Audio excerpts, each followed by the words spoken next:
Raul Castro steps down as Communist Party chief. Raul Castro said he is stepping down as Cuban Communist Party leader, leaving the island without a Castro guiding affairs for the first time in more than 6 decades and handing control of the party to a younger generation. Castro didn't say who he would endorse as his successor as first secretary of the Communist Party. But he previously indicated he favors yielding control to 60-year-old Miguel Díaz-Canel, who succeeded him as president in 2018 and is the standard-bearer of a younger generation of loyalists who have been pushing an economic opening without touching Cuba's one-party system.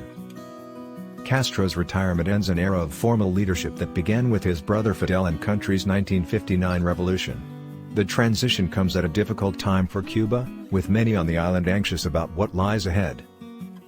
Much of the debate inside Cuba is focused on the pace of reform, with many complaining that the so-called historic generation represented by Castro has been too slow to open the economy.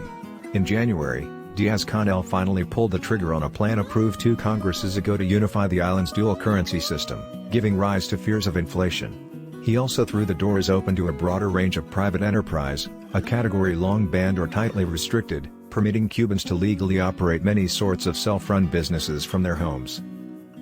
This year's Congress is expected to focus on unfinished reforms to overhaul state-run enterprises, attract foreign investment and provide more legal protection to private business activities.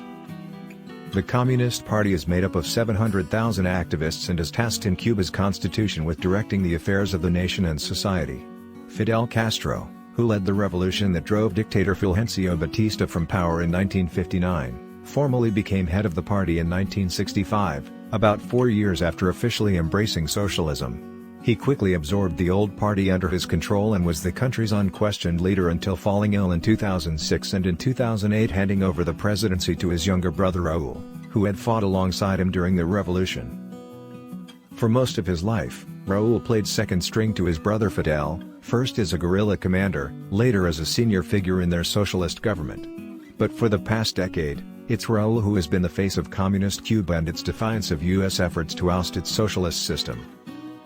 The fourth of 7 children of a Spanish immigrant in eastern Cuba, Raul had joined his charismatic older brother in a nearly suicidal attack on the Moncada military barracks in the eastern city of Santiago in 1953 and survived the crackdown that followed from the forces of dictator Fulgencio Batista.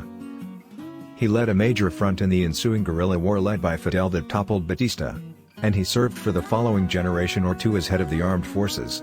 For many years, he was considered a more orthodox communist than his brother. But it was Raul who reached accords with U.S. President Barack Obama in 2014 that created the most extensive U.S. opening to Cuba since the early 1960s, creating a surge in contacts with the United States that was largely reversed under Obama's successor, Donald Trump.